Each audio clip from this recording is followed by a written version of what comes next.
Hello, my friends on YouTube. Today is Sunday, the 10th of August 2025.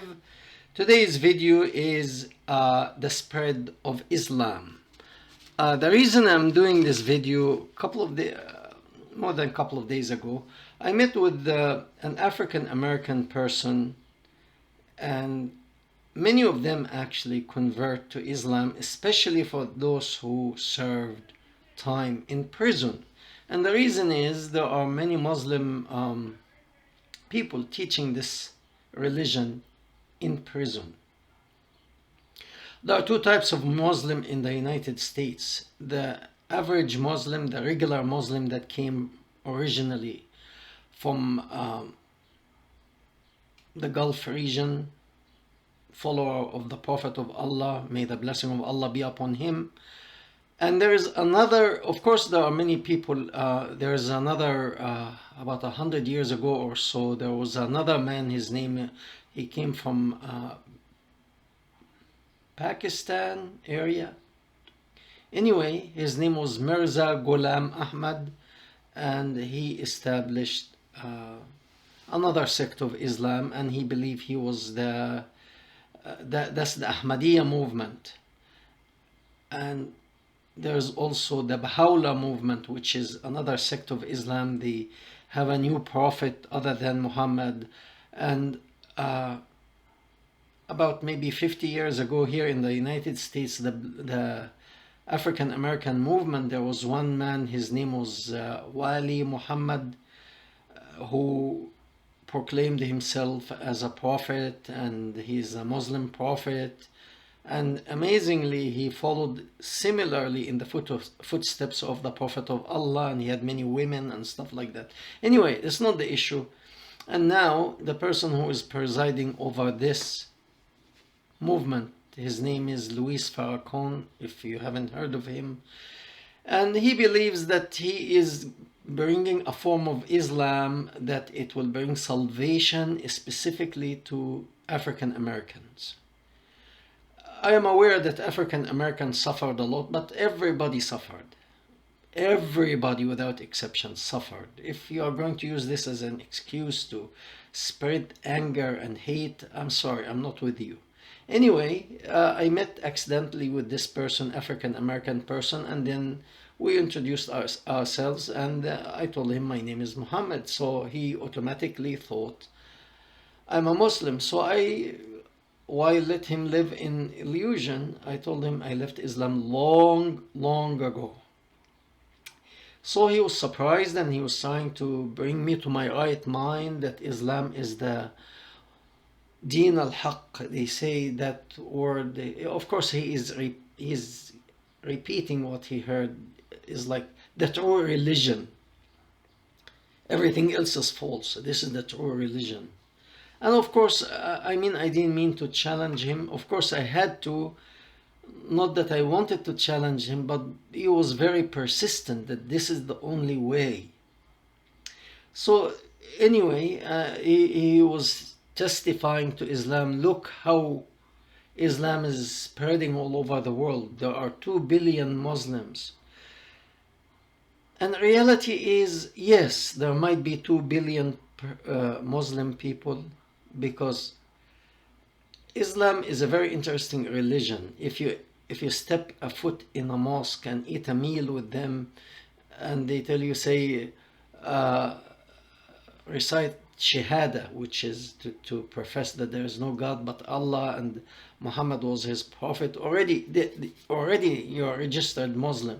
And you may not visit that place again, and you don't know even what they say. You are Muslim. A baby, when he is born, the moment he is born, he doesn't know black, white, up, down. He doesn't know anything, that baby. The father of that baby recite adhan, which is the call for prayer, in his ears. Once he says that into the baby's ear, that baby is already a Muslim, registered as a Muslim. And reality here is, what concern these people, especially Muslim people, is not quality, is quantity. And I'm coming with that. Even the Prophet of Islam, may the blessing of Allah be upon him, he himself expressed that quantity is important. So as if in the last, as they believe, in the last days, people will die and will go to the next life, and the Prophet of Allah will come and will say, Jesus, how many heads do you have, Jesus? And probably the answer here is one. I have my head. Ah, I have 2 billion heads.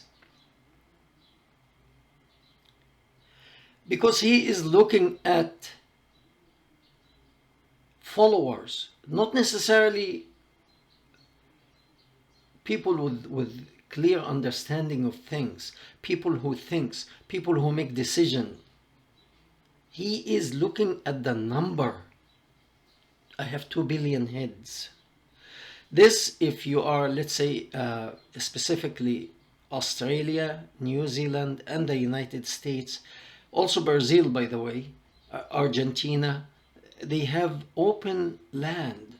So they have a lot of, in United States, Brazil, and Argentina, they have cattle. They raise cattle for beef. They sell beef. And to show wealth, if I raise cattle, I would say my farm produce 10,000 head of cattle a year. So you make the calculation, whether it's 2,000, 10,000, 100,000 cow, convert that to beef, to meat, this man is very wealthy. And in Australia and New Zealand, they raise mainly sheep. So they will tell you, I have 200,000 sheep, 200,000 head. They count the sheep by the head, how many head. And the Prophet of Allah counts the Muslim as such, cattle or sheep. Okay, for example, I think the population of the Jewish people all over the world, approximately about 14 million people. Nonetheless, these 14 million people, it's a very tiny number in comparison to the 8 billion people in the world. Nonetheless, many of these people are very good scientists. They contributed a lot of science and a lot of things to help humanity. Many of them are good doctors, lawyers, and so on and so forth. Many of them got Nobel Prize, whereas these 2 billion Muslims, hardly any of them reached any of that level. It doesn't matter. He is counting how many heads. And that brings us to the spread of Islam. So let's take a look at the beginning of Islam.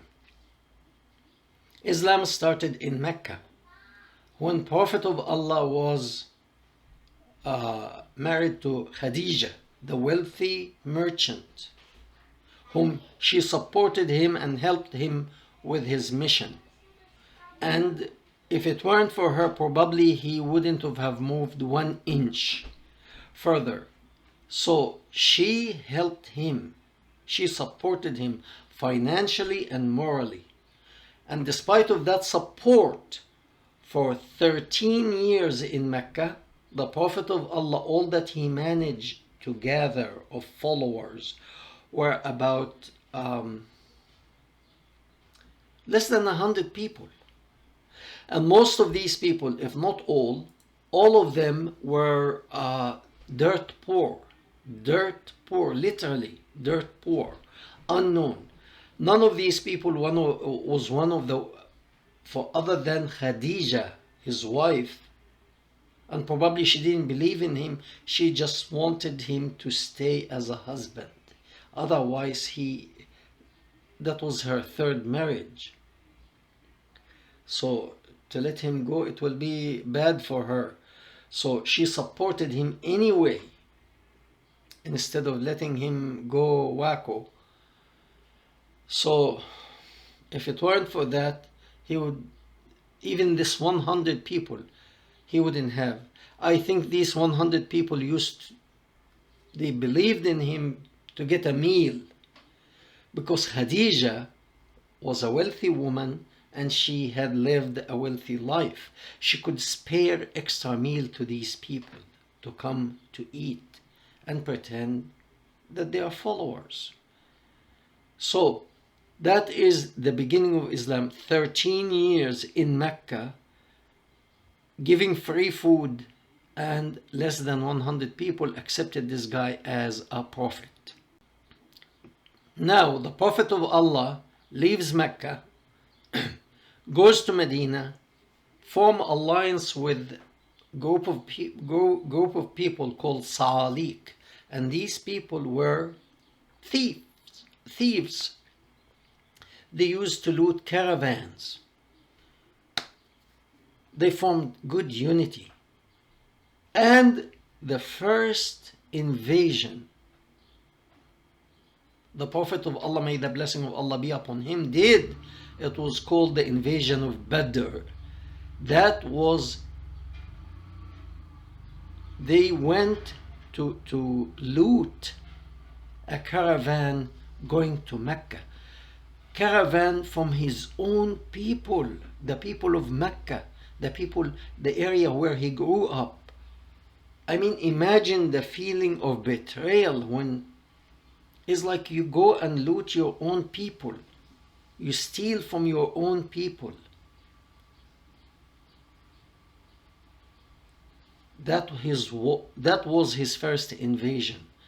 A caravan. He didn't teach them any religion. He didn't teach them about Allah or his God or Quran. Nothing. Let's get some wealth. Get some money. So this Islam in Mecca spread very slowly, hardly any. And if it weren't for Khadija, probably one or two would follow him, or none. But the wealth of Khadija helped. Now, when he went to Mecca, it was no longer, Khadija died. So he can do whatever he wants now. Violence or non-violence, he's free to do whatever he wants. She cannot tell him what to do anymore. And probably he was happy for that. And after that, everything was by the sword.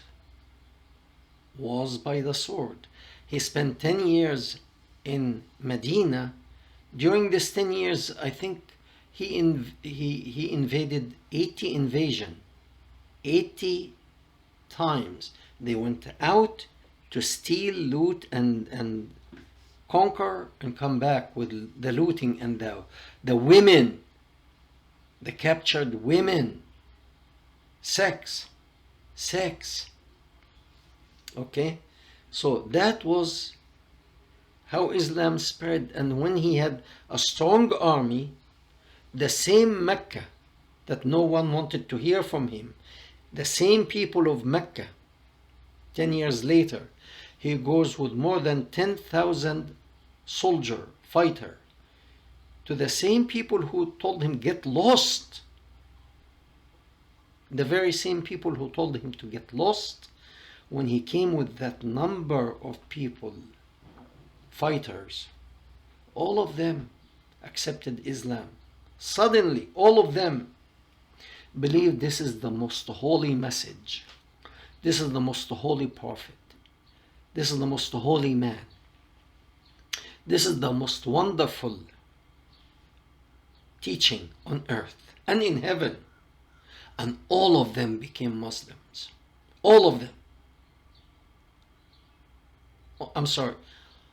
Even 6 people wanted to become Muslim, but he he told his followers, Muslim or not, get rid of them. All. Why? Because they knew his reality. They knew they were intellectuals. They knew how to fight him.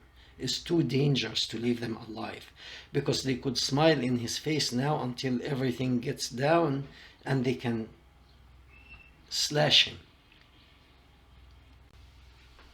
So unfortunately, this African American young man was brainwashed, and most Muslim, probably 99% of the Muslims, they really don't know much about Islam. And for the leaders of Islam, it's all about number. It's not about understanding.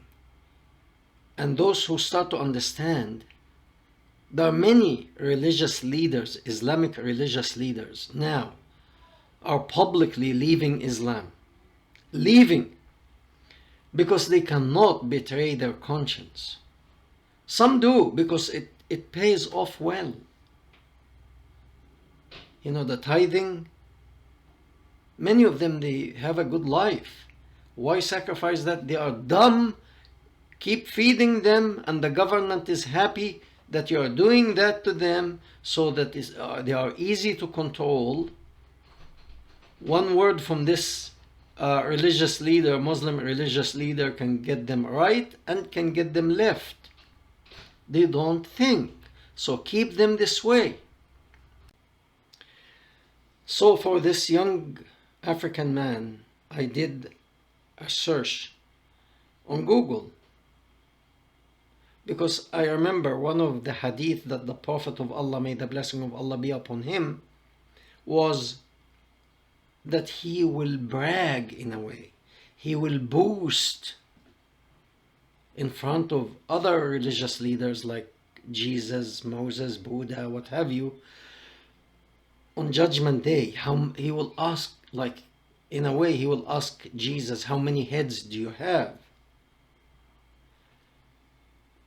Looking at his followers as heads, as people who raise up cattle or sheep or goats. I have 2 billion heads, Jesus. And Jesus says, probably I have only one head. Buddha probably will tell him, I have only one head. Okay? So, but the Prophet of Allah has 2 billion heads. Add to that the people who died in the past on that faith. We don't know how many billions. But anyway, I did a search about that word that it came to my mind as this person was telling me, Islam, Islam, how good is Islam? He doesn't know, unfortunately. Like the rest of the Muslim, unfortunately, they don't know. So I put that verse, and I'm going to put it in the description box. The Prophet says, marry a good-natured woman. I have no problem with that. Nobody wants a bad woman, to marry a bad woman. Good-natured woman that can produce many babies. And normally when you really go to get married, you don't know if your wife, future wife, if she is very fertile, or she will give you 1 or 2 kids and that's it. Some women, that's their situation. What am I going to tie her for a couple of years? If she doesn't, I let her go? Anyway, that's one hadith. The other one, it says, I'm going to put the whole thing that came in the search. I'm sorry. It's like, I'm going to heaven, to the next world before you, and I'm going to brag of your number, how many heads. It doesn't say heads, but the number, the quantity. Quality, it doesn't matter. Okay, this is very interesting because the 2 words are used. One of them sometimes is used for marriage. One is strictly marriage, one is marriage, and oftentimes is the F word. Okay? Both of them are used, but Muslim leaders try to make it the same. If it was the same, then it should have been used only the word marriage. Listen to this. The effing is my tradition. The Prophet of Allah talking. The first time is used is the F word. Is my tradition. Okay? If you don't follow my tradition, you are not part of me, you are not with me. And you should marry. And the second one is the marriage word. To me, it is very clear. Go fool around. This is effing. When you're done, go and get married. Huh? Because after you get married, then you will have many kids, and I will brag in front of the Allah. Okay.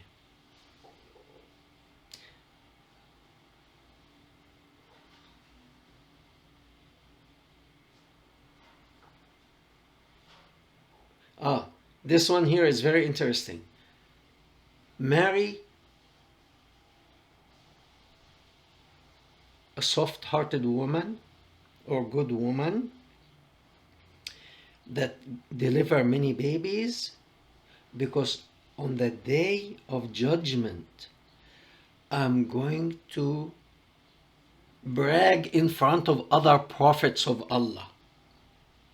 Practically, as I said earlier, he will call Moses, he will call Jesus. Probably Moses will not be in the equation because 14 million people is nothing. 2 billion, hey, he has many heads. It's not that he's doing anything good with these heads. Now, for this young African American man, I hope he can hear my video, and for other African American men, I'm going to put this also in the description box. Don't fall for that, because that very same prophet of Allah said about to his followers, if your leader is a Ethiopian, means black man, Ethiopian, the most black, Ethiopian, that is discrimination, really, looking down at the black people. Ethiopian, with a head like a raisin, because normally, like, they put them down. Not average Ethiopian, but even Ethiopian with a raisin head. If he becomes your leader, follow and obey him. But here is to show his dislike to black people. And he himself referred to himself white, and if somebody said that he's a bit dark, was killed. He was white. So what? My skin is not white. Okay? And in Egypt there are many people darker than me. So what? Anyway, it shows that the discrimination in the mind, and unfortunately many African American people are deceived by this stupid ideology. Please like, share, and subscribe. Thank you very much.